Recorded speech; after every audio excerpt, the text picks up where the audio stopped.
Hello and welcome to the Becoming Your Highest Self podcast. I'm your host, Macy Renee, and we are going on a journey together, my friend. If you've been looking for a podcast geared towards your growth, self-awareness, navigating your brain's daily mind drama, and deep inner work to become your highest and best self, you are in the perfect place. Let's get started.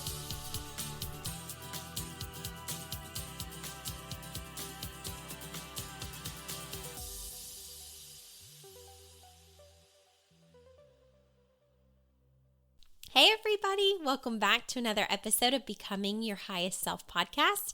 I hope that you all had an amazing weekend. I know that I did. I went to Keeneland in Lexington, Kentucky with my husband and one of his friends, and we were there all of about 30 minutes before we decided that going home, getting in comfy clothing, and him watching football, but me just cooking in the kitchen, making queso and pico de gallo sounded like much more fun.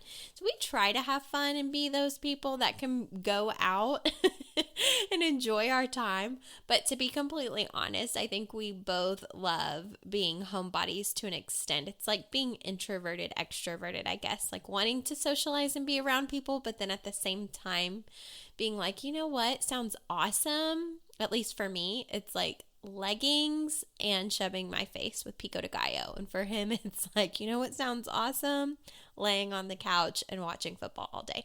So I kind of had to laugh at us because we got super dolled up. His friend had never been and wanted to go and see what it was all about. I had never been to Keeneland. I've been to the Churchill Downs not for Derby, but it's so funny because that's where I grew up in Louisville, Kentucky, and yet I've never experienced Oaks or Derby. I always say every single year I want to go, but usually my husband is busy working every single year that I want to go, and so we never end up going.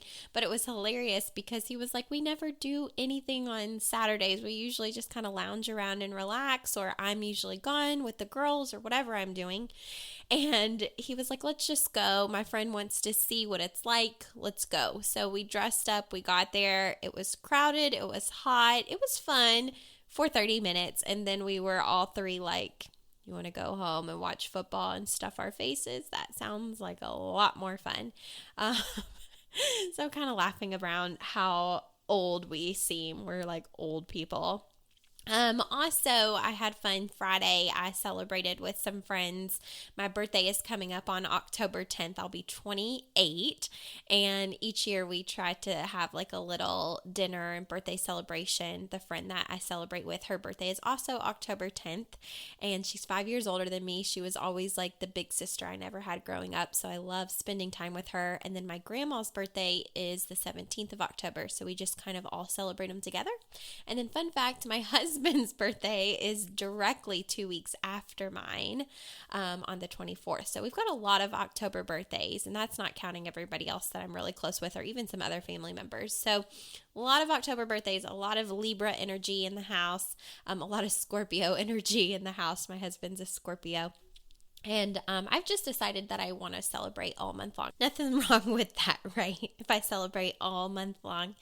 So anyways, today I thought initially last week when I was recording the episode for energy that this week would be a part 2, but I am all about doing what feels in alignment, feels the most good to me and what I really feel eager to talk to you guys about today, and that is more around vulnerability because it's been coming up a lot. As you guys may or may not know, I have a coaching program that I run around 2 to 3 times per year. It launched early in, I think, January of this year, and I decided to do it for 3 runs. And it's called Inner Mastery. And in Inner Mastery, it is truly about getting to the root of who you are at your core without the armor, without all of the added protection, without the people pleasing, like truly getting to meet yourself. It's very spiritual. It's a lot of mindset work. It is about the inner awakening that occurs when we're willing to just see and ask ourselves really hard questions that we don't normally face. It's about learning how to lean into, if you've ever dealt with anxiety or depression, it's about really leaning into that kind of stuff rather than running away or trying to keep yourself busy so that you don't have to feel it. Inner Mastery is really a program of feeling deeply and what comes with that when you feel deeply, which is a very strong foundation of really getting to know yourself and what you want without the expectations, without all of the need to people please. It's about creating boundaries with people whenever you feel energetically drained and you still have to be around them because maybe they are people that you love a lot, or they can even be your family or really close friends. So Inner Mastery is really about 12 key components that help you meet yourself to your core without the external viewpoint of life is happening to me. It's really about seeing how life is happening for you and how to tap into your power.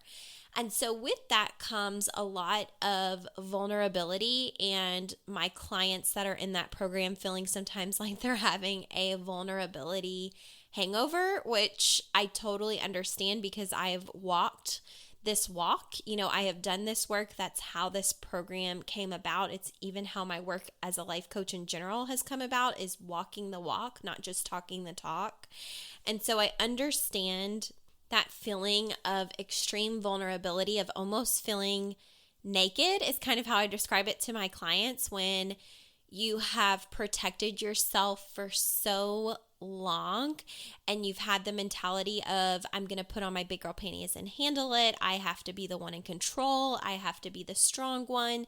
I don't want anybody to see me weak. Maybe you have this complex, like crying is a sign of weakness, or people really knowing what's truly going on in my life is a sign of weakness, or whatever it may be. And so in Inner Mastery, we knock those walls down. I would really say it's about those secrets that feel so scary that you're holding inside really come out in Inner Mastery in a safe place where you know you're protected and loved and heard and seen and listened to. And when you start to tear down those walls that you've built really, really big to protect yourself, it creates this feeling of a vulnerability hangover of, oh my gosh, I'm allowing myself to be seen. I'm allowing people to see me, to hear me speak my truth, things that I have only talked to maybe myself about, things that I've only ever told. A lot of times it's maybe their husband or their closest friend, or maybe even nobody at all. And it can be really scary. So what I wanted to talk to you guys about today is why vulnerability feels so scary and so bad sometimes. And what it honestly really comes down to is when we are vulnerable and when we are willing to share things that maybe feel extremely hard to share. The reason that it is so tough is because in that moment, we are willing to be seen at a different level in order to share our truth. And when you are sharing your truth, you are then subjecting yourself to be judged. And you have no control over what the other person is going to say, how they're going to respond. And that level of fear that we hold inside of how someone will respond to us if we are sharing our truth is one of the reasons why most people don't. Because we have such fear of how the person that we're telling our deepest truths to are going to respond that a lot of times we don't want to share that side of us at all. And so we build up this protective armor and this persona of who we want people to think that we are, or who we want them to believe that we are, as a protective mechanism for keeping us safe. Because like I've said in several podcast episodes, the brain is always fighting to keep you safe. So when I am doing work with my clients, what is so powerful but yet so terrifying for them, and trust me, I get it, is that they're really questioning why they've made a lot of the decisions that they've made. And not in a sense of like, oh my gosh, I have so many regrets around the decisions I made, but truly about asking themselves, who am I without the fear of people judging me? Who am I when I don't care what other people think? Who would I be in the world, and how would I show up, and what truth would I speak if I felt like I wasn't going to lose anything by doing that? And where that comes from, it's a lot of times it's like we fear losing friends. We fear our family members turning on us. We fear loss. And that fear of thinking that we are going to lose something by being who we truly want to be and saying the things we really want to say and showing up as who we really are is enough for us to resort back to safety and put on another layer of armor. Now, where this gets us is to a place of disconnect. And when I talk to you guys in the buffering episode, if you haven't listened to that, I would highly recommend it. I buffered my life away with social media because I had put on so many layers of armor that I didn't even know who I was to my core anymore. I didn't know what I wanted. I would tell my coach, I don't know up from down, left from right, side to side. I have no idea who I am, what I want. I know nothing because I was spending all of my time aimlessly scrolling through social media to avoid any sort of sitting with myself, to avoid what my thoughts would be if I slowed down, to avoid being with myself. Like I couldn't stand being in my own body. I felt like I was going to crawl out of my skin. If you took away my phone, my TV, my distraction, if you were to lock up the pantry, if you were to say, you have to stay in this room for, an hour with nothing, I would have absolutely lost it back then because I would have found every possible way to buffer, whether that would have been to take a nap or to walk around in circles. Anything that I could have done to avoid being left with my own mind, I would have done happily. Because the truth that I was facing was I have a lot of emotional baggage. I have a lot of childhood trauma. I have a lot of forgiveness work to do. I don't want to have to think about people that I'm mad at because then I would have to tell them. Then I would have to do something about it. Then I would have to confront them. Then I would have to speak my truth. Then I would have to be vulnerable. And a lot of times we're running from vulnerability because we've done such a great job putting on layer after layer after layer of armor. And then people love us with our armor. And we think, my God, if I were to take all of these layers of armor off, would you even like me anymore? Like, I don't even know who I am because I have so many layers of armor on.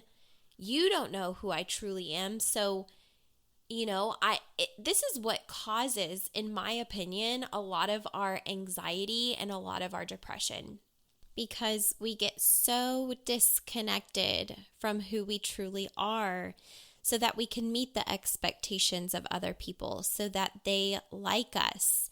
And they don't even really know us because we don't know us. That's what's so crazy about this, is that a lot of times we feel like, oh, well, they accept me for who I am, but then if you don't even know who you are, who is the person that they're actually accepting of? So we worry about changing and evolving and speaking our truth and mentioning things that no longer align with us because we think if I am to be the person that I truly want to be and the person that I feel like I am to my core, will these people that have loved me and like me still accept me, or will they go away? And that fear makes it very hard for most people in the world to be vulnerable and to share their truth. They're afraid of everything falling apart. They're afraid of the pain that they're going to experience. And I know this because I went through this. And the crazy thing is it wasn't really intentional. I didn't lose myself in who I was because I chose to be a different person. It came from very innocent things like experiencing hardship behind closed doors and yet smiling like everything was good. It came from people asking me if I was okay and how things were going, and lying and trying to be this positive person of like, everything's going good, everything's great. And what that did over time was create this external visual for people that I was always happy and I was always positive. And what I would hear a lot of times from friends of friends was, Macy always has it together. She's always positive. She's never gone through anything hard. She was born with a silver spoon in her mouth, and it all couldn't have been further from the truth. And I remember saying to one of my best friends, I hate that people see that, because that is so not truthful. That is so not who I am. And although I don't want to be perceived as this person that has gone through a lot of hard things, I can't help but feel disconnected from the way that people see me, because it's not the truth. And that over time became heavy to bear. It was like, I don't even know who I am. And these people have these thoughts and perceptions of who I am, and it's not even true, and that became very heavy, and that started to really fester into anxiety and depression. One of the things that I heard from Jim Carrey, who has definitely taken a more spiritual route if you follow and keep up with him, he's definitely in the awakened stage, I think, of his life. But one of the best things that I ever heard from him, which came from his spiritual teacher, was the thought around being depressed.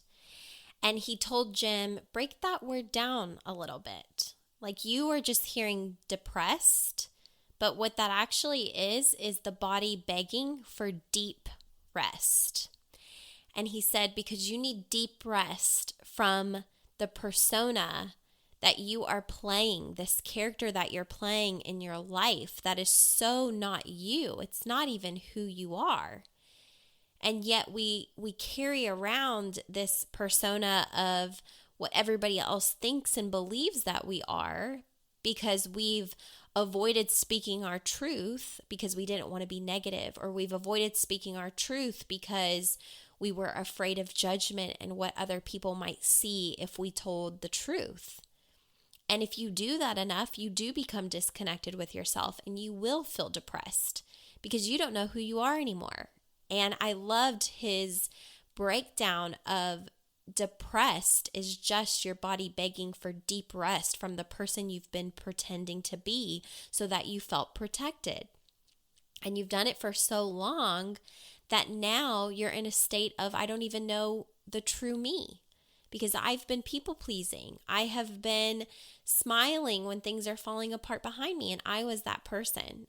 I did not have that cookie cutter family upbringing. My mom was a teen mom, and when she got pregnant with me, it was a very difficult situation, and she had a medical abortion with the 2 pills that kills the fetus. And then by a God-given miracle, it didn't work. And I'm here doing this podcast with you guys. And, I knew my story growing up really young. I grew up with my grandparents. I grew up listening to them argue over everything that had gone down. I never knew my biological dad. I didn't grow up every day seeing my sisters. I, was babysat most of the time by my Oma and Opa, who I was extremely close with, and basically lived with them the first 10 years of my life because my grandparents worked.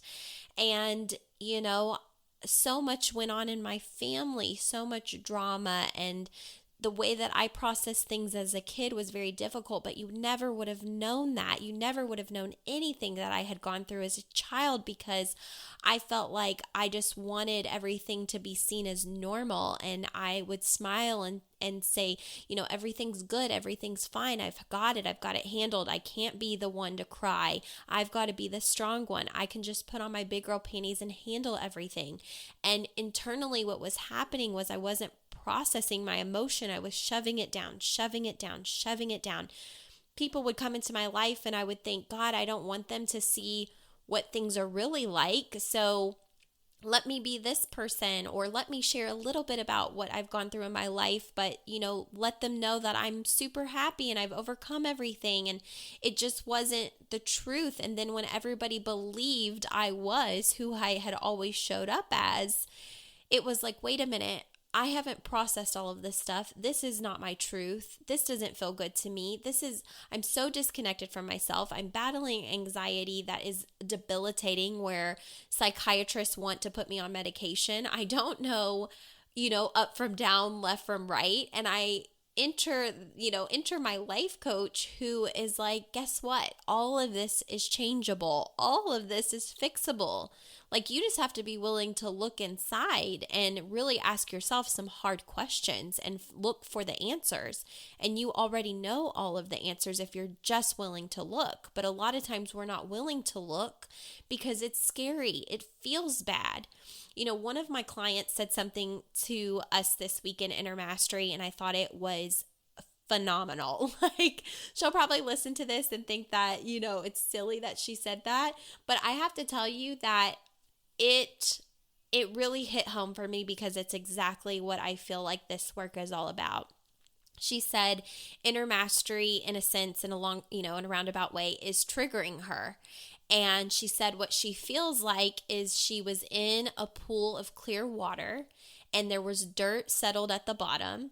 And she's now taken up a big stick and, stirred around all of this water. And now the water is muddy and murky, and she's like, I just want to fix it. Like, I don't want to swim in all of this. Like, this feels so bad, even though I know that I'm doing the inner work that is so powerful. It just feels in the process of just blah. And I was like, you know what? I do need to put a warning sign on my programs that if you're working with me, whether that be a one-on-one client or an inner mastery client or the new ventures that I'm getting ready to take that you'll all find out shortly about later, is that if you work with me, you will be swimming in some shit. Like, you really will, because it doesn't do us any good to look at the surface level stuff. Like, when you're working with me, it is about taking off the armor, take off the mask, stop feeling like you can't be yourself because you're afraid of what you might lose. What you're doing when you're not sharing your authentic self is losing yourself every single day. And what I explain to the women in Inner Mastery is that every single time we experience hardship, every single time we experience a trauma, or every single time we don't show up as who we authentically are, we are losing a piece of ourselves. So this might sound silly, but this is kind of how I described it to the women in my Inner Mastery group, is if you think of every single hardship, trauma, difficult experience in your life, or every single time where maybe you haven't been 100% truthful or vulnerable with someone. Every single time we experience that, I think of it as a piece of ourself being attached to a string, right, and leaving our body. So it kind of like floats out away from our body. So your parents get divorced. A piece of you floats outside of your body on a string. You have a fight with your husband and you all split up for a time being. A piece of you floats outside of your body. One of your children gets sick or diagnosed with something. A piece of you floats outside of your body. You have a friend that says, how are things going? How are things, in your life? And you're like, everything's great. When you know internally that's not your truth. A piece of you floats outside of yourself, okay? And before you know it, we are walking human beings with all of these strings and pieces of ourself floating outside of our body. We're disconnected. We have not processed the true emotion that we're feeling. And so if you were to see yourself like on the outside looking down at yourself, what you would see is you walking around with all of these floating pieces and attached to strings. And the work of inner mastery, like the work of like really digging in and being vulnerable and meeting yourself, right? Coming home to yourself is about pulling those strings back in and saying, this is unprocessed trauma. These are unprocessed thoughts. These are unprocessed emotions. And now I'm willing to look at them and bring them back home to myself, healed, so that I can move forward in a powerful way. And that is really what I aim to do as a life coach, because I was walking around with probably 50,000 strings and 50,000 pieces of myself. And if you think of them as balls of light, like, I'm saying pieces of yourself, but think of them as balls of light. And like in a normal, like when a child is born, they're just full of light and love. They have no limits. They are full of life. And then as we go through hard things in childhood, young adulthood, those little balls of light float out on those strings. And before you know it, you're an adult that says, who am I? I don't even know myself anymore. And it's because your light is like floating outside of you on these strings as unprocessed things that you haven't been willing to face because you've been afraid of what people might think if maybe they see the true you, or what you might think of yourself if you actually process and sit with the painful experiences that you've experienced in your life. And so all of a sudden, you're just this walking person with all of these strings floating outside of yourself. And you have to pull those back in and really say, I'm ready to look at the hard stuff. I'm ready to work through my traumas, my hardships, my emotions, the things I didn't process, that thought that I needed to put on my big girl panties and handle life because I have to be the strong one, or I have to be the one to hold it all together, or what is my family going to do if I lose it? Then what's going to come of it? Like, I'm the glue that holds everything together. Whatever these thoughts are that you're having that are keeping you from really being yourself at your core, this is the work. And it is hard to be vulnerable, you guys, because you are subjecting yourself to the ultimate form of judgment. And when you're judged, you're experiencing that fear of losing something. But isn't it more painful at the thought of that you've maybe lost yourself, of dealing with all of that anxiety and depression because of unprocessed stuff that you have been put through, and you've survived it, yet you haven't really dealt with it yet. So you're in a state of constant robotic autopilot distraction. I don't want to face my stuff. It feels too hard. I don't want to lose this person. If I change, that will be too hard. It comes down to, all of this work comes down to, when am I going to realize that not knowing who I am at my core is more painful than any loss that I could face, of losing people who don't even love the true me, because I'm not even being the true me, because vulnerability is so scary. And that has really been my work the last 3.5 years, is just ripping off the armor and saying, hey world, here is who I am, healing my hardships, my traumas, my unprocessed emotion, my childhood stuff, forgiveness, boundaries, stepping into who I know I'm capable of being, becoming, my highest self, and saying, if I lose you because I'm becoming more me, you didn't know the real me to begin with, so I've lost nothing. The people who are coming into my life now know more of me because I know me, and I know that if they're sticking around, that they have the most authentic, truthful version of who I am, because I'm vulnerable. I show up as who I am, and also who I desire to be, the person that I'm becoming every single day. And that feel so much better. I don't feel like I have to hide from myself. I don't feel like I have to hide from the world. I feel like I am free in a way that I've never been free before. And I know now how to process a lot of my emotion and how to deal with things that used to feel like they were going to kill me in the past, right? Things that used to give me so much anxiety.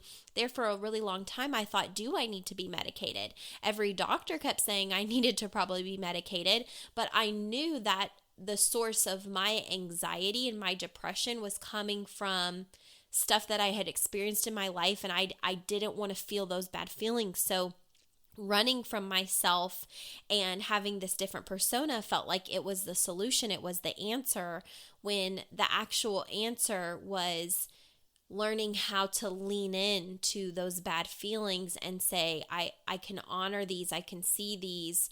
What work do I need to do to be able to process this and pull those strings back into me, rather than feeling like I'm a walking, discombobulated, disconnected person.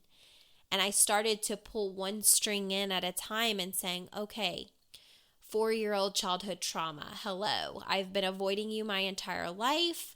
I didn't want to face it. I'm going to pull you in. I'm going to look at you. I'm going to see how it feels to just forgive this piece. And then I'm going to move forward. And then I would pull in 12-year-old Macy. And then I would pull in 16-year-old Macy. And I would pull in all of these pieces of myself that I allowed to float outside of myself as a means of protection, because at that time I didn't know how to process it. So it felt like just shoving it away was the easiest way. And then what people were meeting, at that time, what people saw in me was this disconnected person with all of these strings floating outside of ourselves, and that's who maybe they thought that they loved. But when I felt so disconnected with myself because all of these pieces were floating outside of me, I had to face the hard truth of like, okay, I need to pull myself back together, to really meet myself, to honor my truth, to be vulnerable, to share my story, to help everybody that I want to help. I have to be willing to do the work first. I have to be the one willing to lead in order to help the people that I'm trying to help as a coach, right? So I started doing that one by one. And yes, people fall off. Last episode I talked about energetically, we shift and we change. And I started shifting, I started changing, I started seeing the world from a different perspective. I started being more vulnerable. Some people can't handle that. Some people don't like that. Some people want you to be who you've always been. But that wasn't me. So they didn't ever really like the real me. If they can't handle me with who I am to my core, then they're not the person that needs to be in my life that's going to help me continue to grow and evolve. And I've hit a point in my life where the most important thing to me is being my most authentic, true, transparent self. And sometimes that means it no longer aligns with what other people expect of me. It means no more people pleasing, which I have told you guys, I am a recovering people pleaser. Sometimes I still catch myself doing it. It's easy to fall into that pattern of, I want you to be happy with me. I want you to like me. I want you to accept me. But at this point, I have such a strong reaction when I'm not being authentic to who I am, because now I know what it means to be vulnerable and be truthful, and that feels so much better to me. That being around people with a lot of armor, I can see it and I can honor where they're at, but I am definitely in a space of where energetically I want to be around people who are willing to really be honest with themselves, who are ready to really be truthful and like get to the root of who they are. I want to see people for what they truly are, not the armor. So if this podcast episode resonated with you, I would love to hear from you. I would love if you'd reach out to me, if it sparked anything in you, if you feel like there's something that you need to share and get off your chest as a part of, maybe you feel like that string is floating outside of yourself, that piece of you is floating outside of yourself, and if only you could acknowledge it and just be truthful with someone, that it could be a part of your healing process, and you feel like you have nobody to share it with, you can share it with me. I would love to hear that. I think that there is such power in coming together and really saying like, I'm ready to be who I am. I'm ready to reconnect with that piece of myself.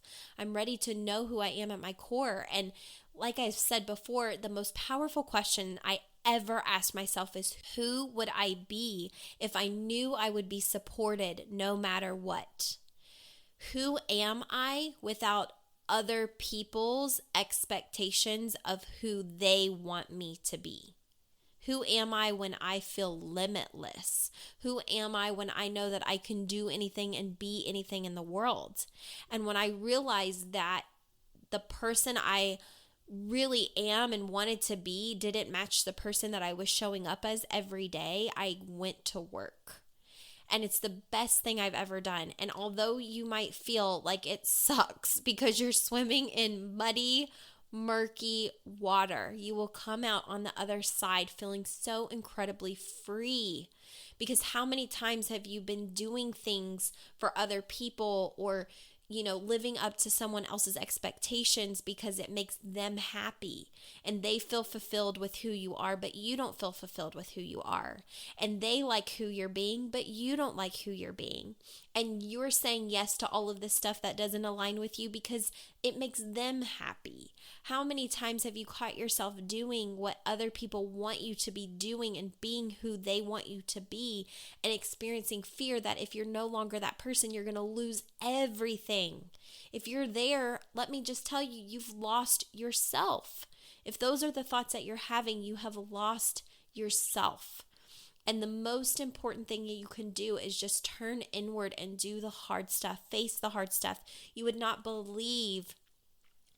just not believe not only the transformation I've had in my own life, but the transformation I've watched my clients go through. I'm talking severe anxiety, severe depression to not having that same strong response in their body, right? Not having to be as medicated as they once were, because instead of pushing away all of the trauma and all of the hard stuff and feeling like they're drowning and they're coming out of their skin, that they know that they can powerfully face it and deal with it and meet themselves. And when you're willing to do that, everything changes.